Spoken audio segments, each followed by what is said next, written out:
Welcome back, everyone, to the After the Scales podcast presented by DJD Graphics, episode 96. I'm Jacob Dove, along with Shaun Blight. And on today's episode, we're going to have young rising star, 17-year-old CARSON Brown joining us. He's won a lot of races here lately in dominating fashion, and we're really looking forward to be talking with him.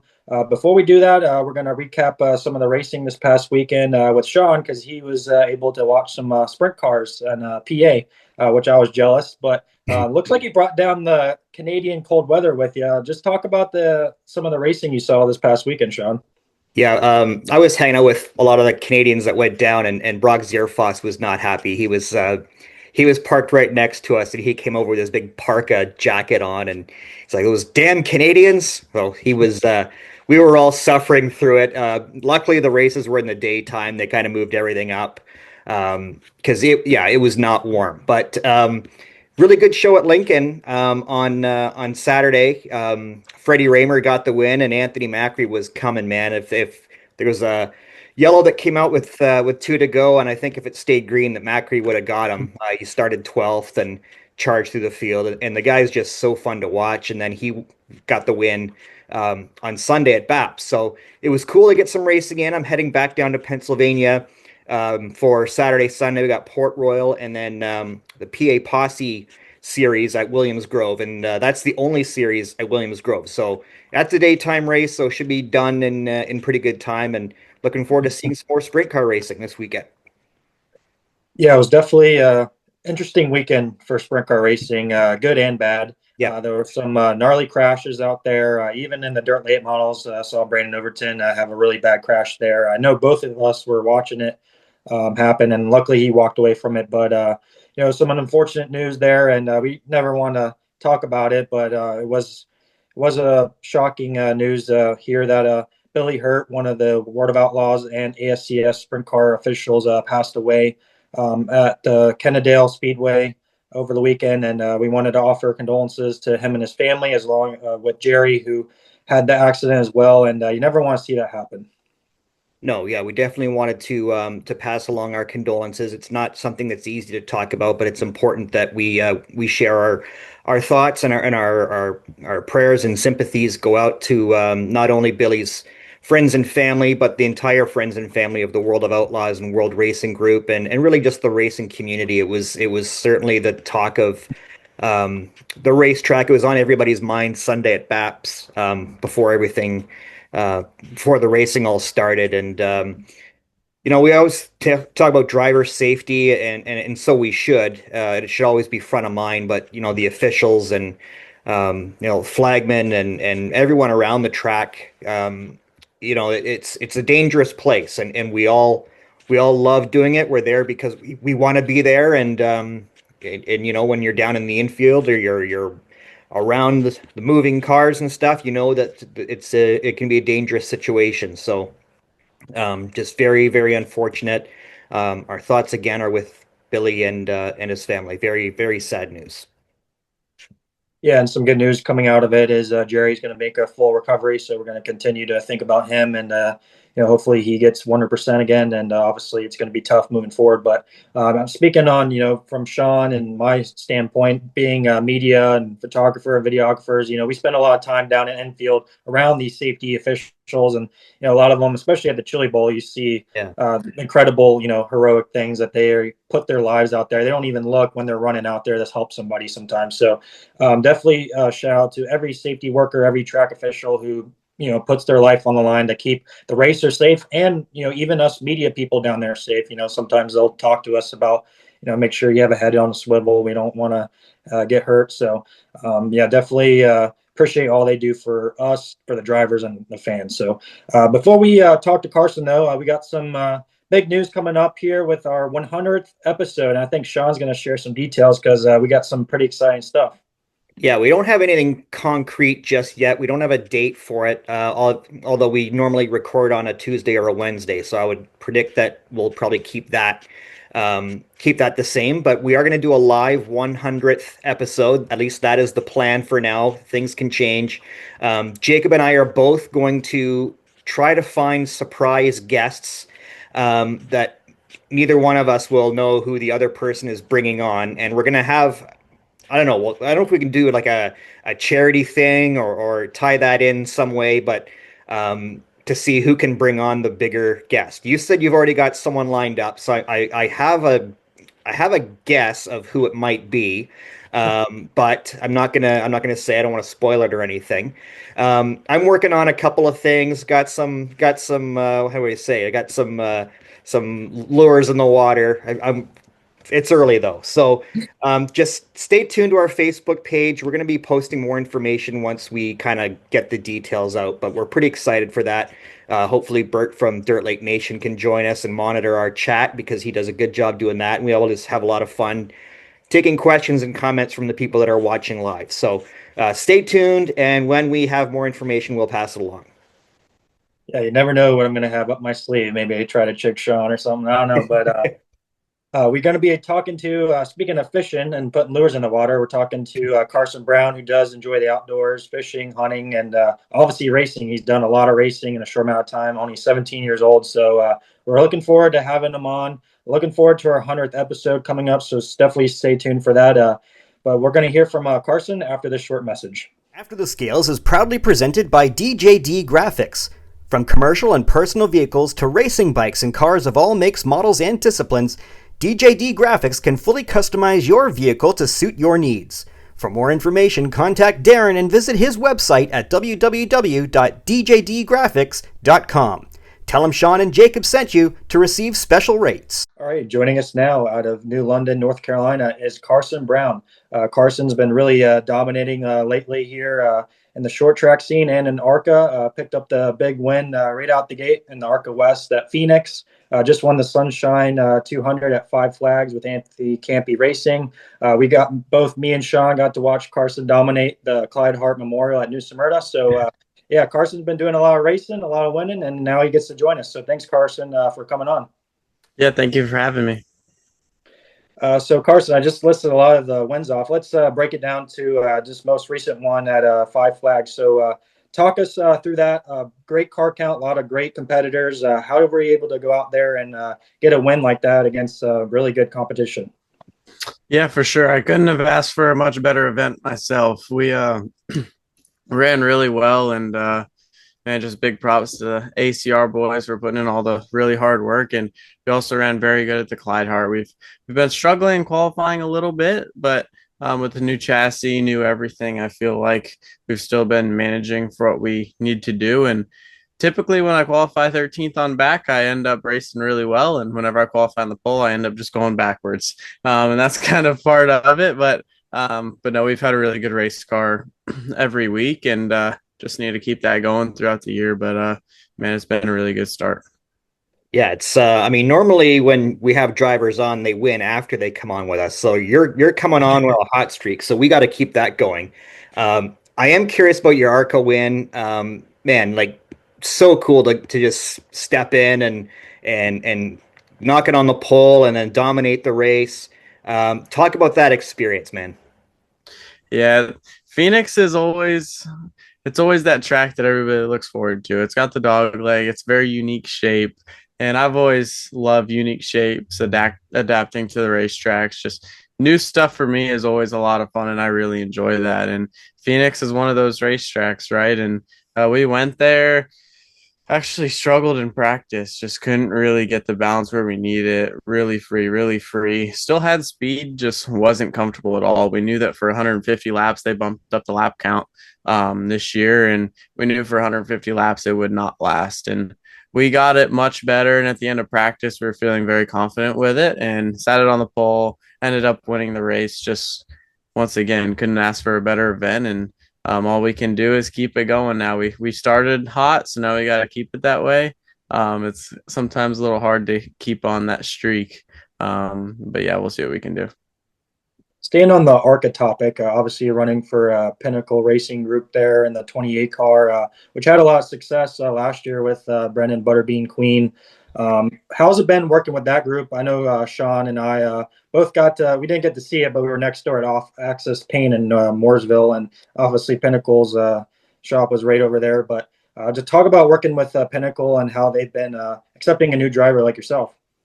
Yeah, for sure. They've been awesome so far, and this year we're 1-1 with them, right? And they just have a really good crew over there. Once we get to the racetrack, they're on it, and just need to keep it that way. Like I said, it's just they've got a very good group that sticks together and just never really gives up.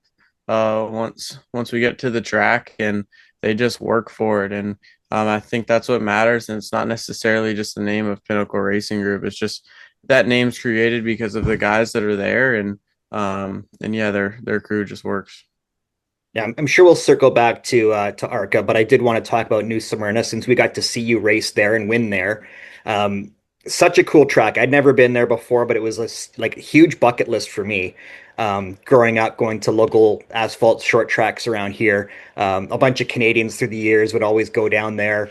I think I saw Junior Hanley, an absolute legend in Canada, the most winningest driver in the history of New Smyrna. He was a hero of mine. So it was a really cool experience to get down there. Talk about that track and just, man, your car was just dialed. Like it just seemed like you just got better as the race went on.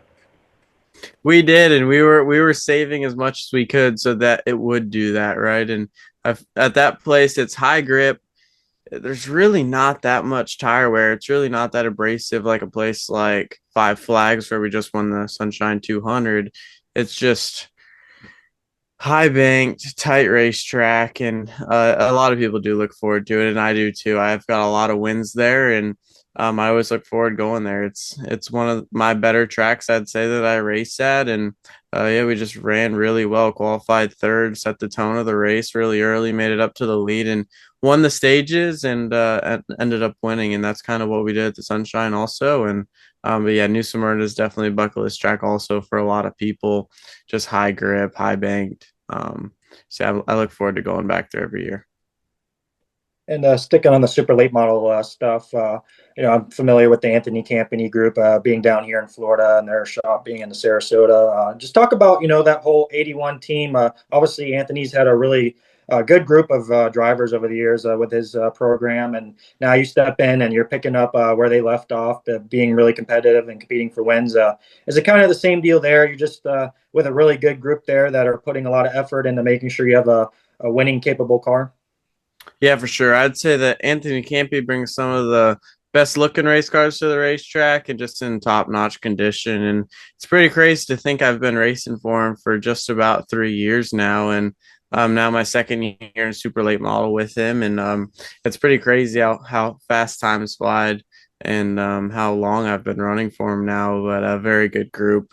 And we were very fast last year, just couldn't really put the puzzle together. I felt like we were really strong, really fast, just kept having mechanical issues or just issues in the race, running out of fuel, tire strategy stuff, missing pit road. And this year, I think we have some of those bugs worked out, and I think we can perform on the highest level in super late model racing with ASA stars, and just need to keep that going.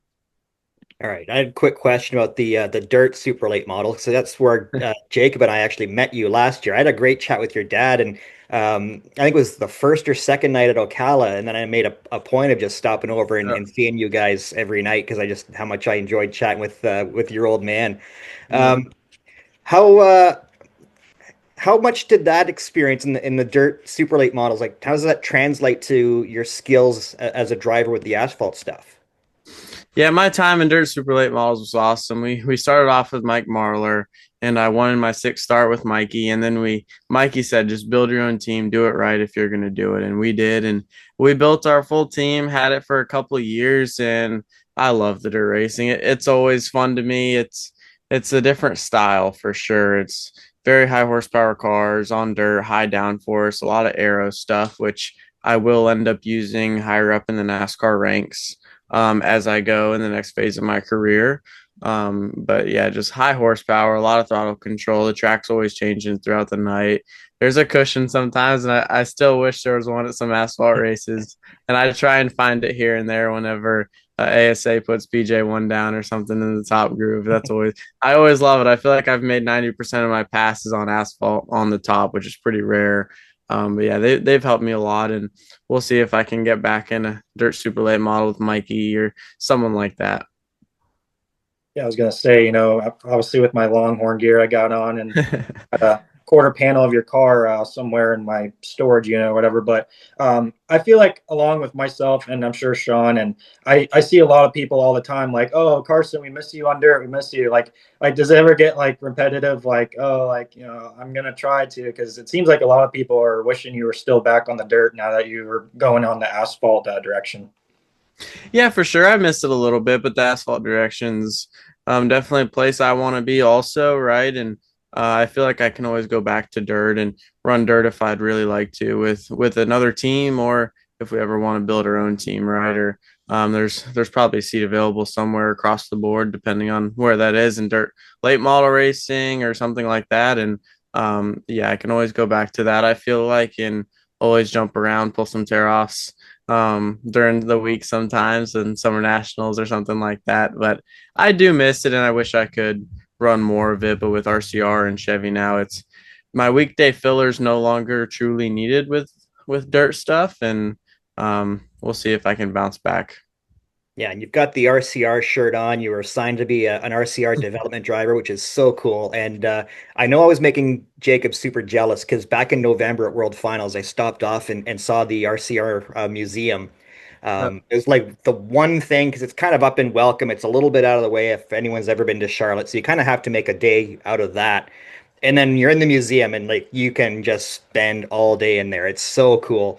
I grew up in the 90s, so I was around when Earnhardt was winning all of his championships. And don't hate me, but I got my Davey Allison shirt on. How did that opportunity come about, man? And what's you're doing some testing and stuff at Daytona. Like, what's that whole experience been like so far? Yeah, you're just fine on the Davey Allison shirt. My personal number is 28, so I Yeah, think that's we're right. all good there. But yeah, just an awesome opportunity through RCR that I've been given, and Chevrolet also. And they came to the table, and I signed a driver development deal with them. Yeah, just across the board, it assists me in the next phase of my career, whether that be O'Reilly's. But as of right now in 2026, it's primarily short track stuff through Asphalt Super Late Models, ARCA, and late model stock stuff with car stores. So primarily right now it sits in short track racing, but they're assisting me across the board with simulator, the Wise Optimization Group with Chevrolet, and the GM Tech Center, and yeah, just across the board, it's been a really big help so far, and I'm looking forward to continuing that sponsorship, and hopefully it ends up in O'Reilly someday. Yeah, being a big Chevy and RCR fan myself, I was really pumped when you got to sign. And now even one of the guys I look up to in the YouTube and media space, Cleus McFarland, signed with RCR and he gets to run with O'Reilly. Any comments about that? Seeing a guy who comes from all different types of racing, and you've done a lot of different types of racing yourself in a short amount of time. Obviously, he's a little bit different coming with the drag and all the boats and the crazy stunts. But have you met Cletus at all, or are you guys kind of doing the same thing as far as simulator and kind of preparing for these NASCAR and Chevrolet development races? Yeah, I haven't met him yet. I've seen him around at the ARCA Menards track a little bit.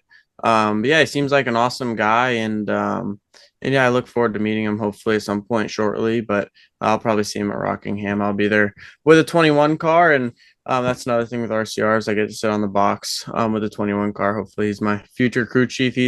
Chad Haney's the crew chief of the 21 O'Reilly's car, and he crew chiefed me in a late model stock race with Lee Pulliam once, and that was really cool. And hopefully, we can continue that. But yeah, Cletus seems like a great dude. Hopefully I can meet him soon. But yeah, I know RCR is looking forward to having one of the cars and see how it goes.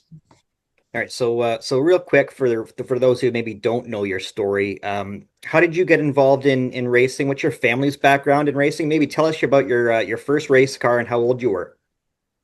Yeah, for sure. It truly started in dirt bikes for me. I started racing hair scramble stuff, which is woods racing, single track, and I got hurt quite a few times. Figured out it probably wasn't the smartest idea. I didn't feel like I was too bad at it. Just it's one of those things, you're going to get hurt the more you do it, right? And I figured a roll cage was probably a little bit smarter of an idea, and knew that I wanted to be a little bit safer across the board and race cars. And I had a old buddy that had a Bandolero at the time, and US Legend Cars sanctions them, and just Legend Car Series in Charlotte, and they kind of race all over the East Coast, even going out to the West Coast. And then drove one of those Bandoleros when I was 11, and the second I had tested, I was like, man, that's it. I want to do that, and got in one, bought two, bought three, and then moved on to Legend cars, and then went into micro sprint cars and late models, and then continued the dirt route a little bit there and won a Young Lions championship in dirt racing. And yeah, and then won summer shootout in a Legend car, and then just moved up. And now we're here racing super late models, late model stock cars, ARCA cars, and I'm looking forward to continuing my future. I mean, you're only 17-year-olds, and you're listing off all these like race cars and disciplines. Because, it's just crazy how young and upcoming these like kids like you are that are getting to drive all these different race cars. I mean, do you ever like step back and like, man, like this is pretty cool that I get to be a race car driver? Like I'm this young, and like I'm sure you got buddies or like, oh yeah, like what's Carson doing? Like, well, I'm a race car driver. Like, is there any part, like I'm sure the fans are probably the coolest part, but is there like a certain thing that really like stands out to you that is your favorite for being like a race car driver? Yeah, I step back when I can. My schedule's very, very busy. So I'm typically just looking forward and seeing what I got to do the next day, right? And just working towards that next goal. But yeah, I step back here and there just and think about like, wow, this is how far I've made it in this many years, and I'm just looking forward to what I can do in the next few, and hopefully just double that. And but yeah, it's definitely really cool just being a race car driver and living in life, traveling across the country in a motorhome, and it's definitely a different type of living. All right. I just got one more for you. I'm just looking at like all the kind of different schedules that you're going to be running this year, and just so many cool tracks, and I'm sure like a lot of them are going to be new. When you think ahead or you look ahead to the schedule, like are there any particular races, whether it's ARCA, Cars Tour, ASA, whatever? Are there some races that you've got circled that you're like, man, I can't wait to get to this joint? Bristol, Rockingham. Yeah. Bristol is probably what I'm most looking forward to. I love Winchester and asphalt super light model, and Bulls Gap and a dirt light model, and just high bank stuff's really cool to me. And it's definitely ones that I look forward to. And super speedway stuff also seems a lot of fun, just a different kind of racing. So everything's a learning curve for me, and all that stuff I think will cater to some of my driving skills and what I've done to get to this point. So I'm definitely looking forward to those tracks. Some of the road course stuff's also fun. Yeah, everything across the board is what I'm really looking forward to.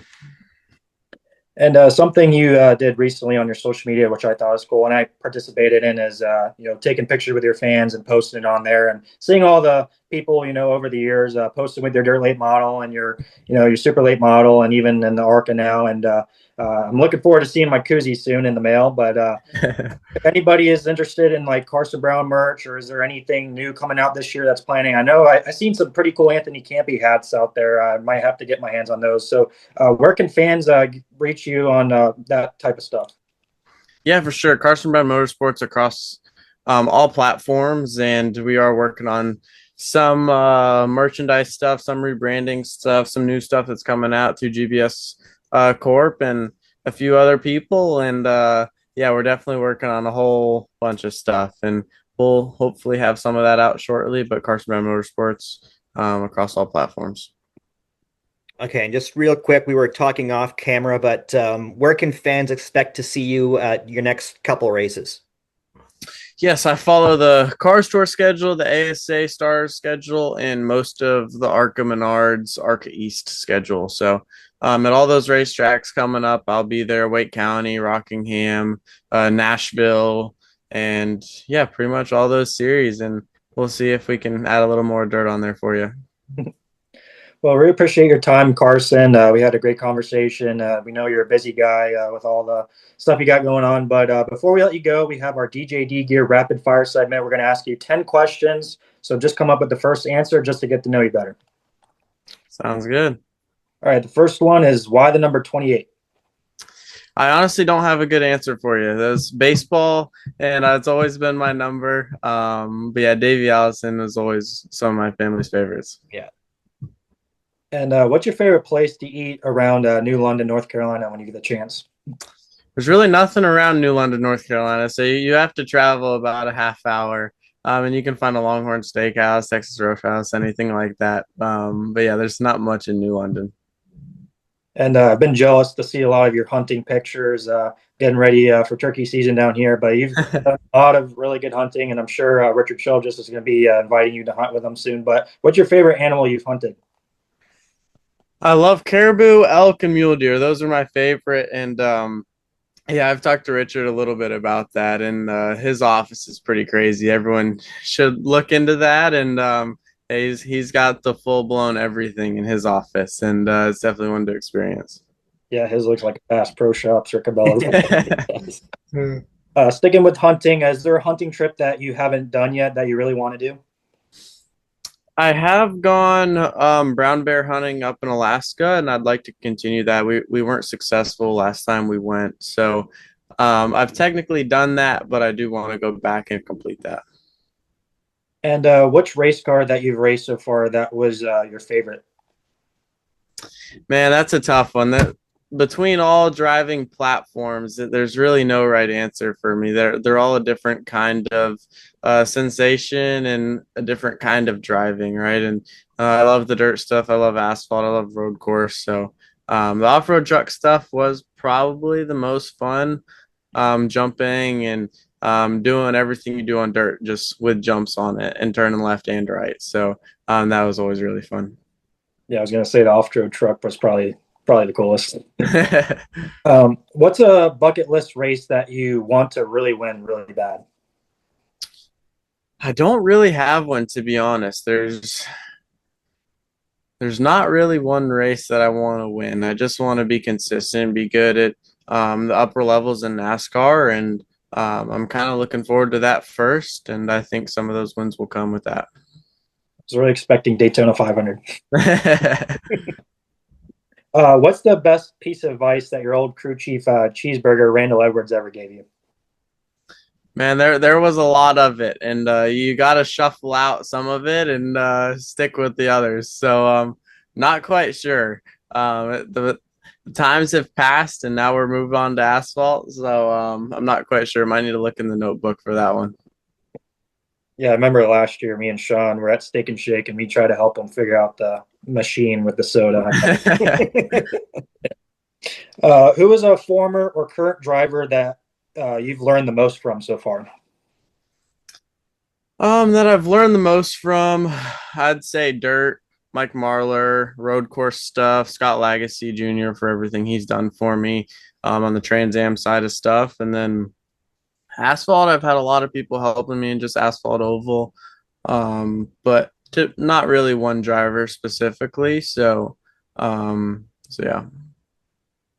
And obviously, you've been to a lot of racetracks, but is there one in particular that stands out the most that was like the nicest facilities? Dominion Raceway up in Virginia is very, very nice. Phoenix Raceway, any of the true NASCAR tracks are very nice. Crazy facilities that I think a lot of people should go to and get pit passes, go in depth into some of the NASCAR races, and it's definitely an experience that I feel like everybody should enjoy. And last but not least, I know it's pretty tough, but if you could only race one race car the rest of your career, which would it have to be? Man, I think that goes back to one of the other ones. It's just hard, right? They're all such different disciplines and aggressiveness and just up on the wheel driving. So that's a lot harder. I feel like I love learning data, and I love the data aspect of some of the higher up asphalt stuff. I think that's I really enjoy that side of stuff, but I also love the raw part of dirt racing, and you just go out there and make it go as fast as you possibly can, and that's really your only option. So yeah, that's really a hard one that I can't truly answer. And I have to imagine, Sundays racing NASCAR Cup is probably your ultimate goal, right? Yeah, for sure. Really appreciate you coming on, Carson. I know you're getting a lot of media requests and that kind of stuff, and The way your season's gone, man, it's you're one of the, I'd say, white hot driver in terms of asphalt stock cars. And man, I just sincerely mean it. We really appreciate you making time for us with everything you've got going on. And it's been really cool to watch your like skyrocketing trajectory here. And can't wait to follow your career and see where the next path takes you. Yes, sir. Thank you guys for having me on. But I've definitely enjoyed it too from the seat of the race car, and I'm just looking forward to continuing that future. Looking forward to my koozie coming in the mail. For sure. Thanks, Carson. Thanks. Thank you for having me.